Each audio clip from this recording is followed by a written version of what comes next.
Danforth Center does a lot of plant genetic engineering, and the main emphases of those projects are to improve qualities of the plant. So let's talk, I think probably the easiest example to understand is in the international program where people work with cassava.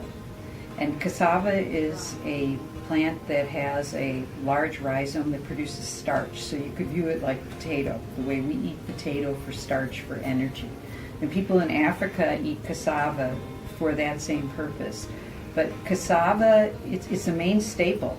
So, and sometimes they're eating only cassava, but the cassava rhizome is very poor in other nutrients. So it has a lot of starch, which gives you a lot of ATP for energy, but it's poor in protein, it's poor in vitamins, it's poor in minerals. So what the Danforth Center tries to do is genetically modify cassava so that the rhizome contains more protein, contains more vitamin A, more vitamin E, and more minerals like zinc and iron.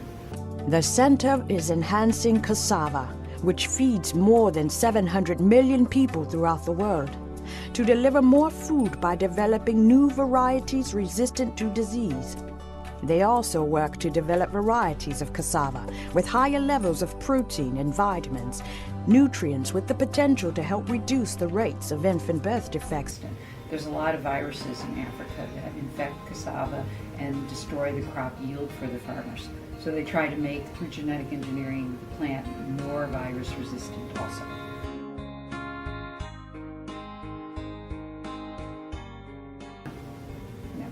The only thing that one has to be sure is that one has all of the permissions in place before shipping transgenic materials. Those are permits that we know how to receive very, very well, or if one would do field trials outside of the greenhouse. And all the necessary permits that one needs to work with transgenic organisms in the lab and in the greenhouse are in place for the center. So on a day-to-day basis, it's not an impediment in any way.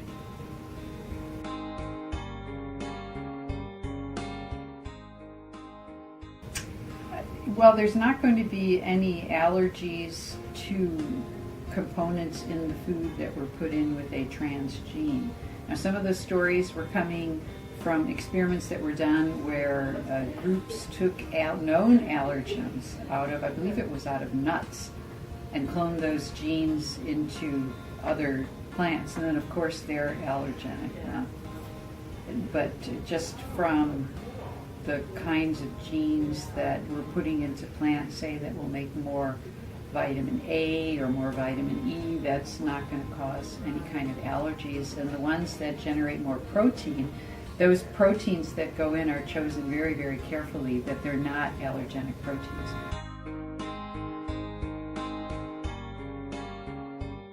I think anytime that you're making a discovery in a laboratory and it ultimately gets translated into a commercial product, at some point industry is taking that over. And that's an incredibly highly regulated and controlled process, and they're not going to go to market with something that is not going to be sustainably reproducible. So I think that's not a problem. And the other problem you're talking about, ecological impact, would be something like outcrossing.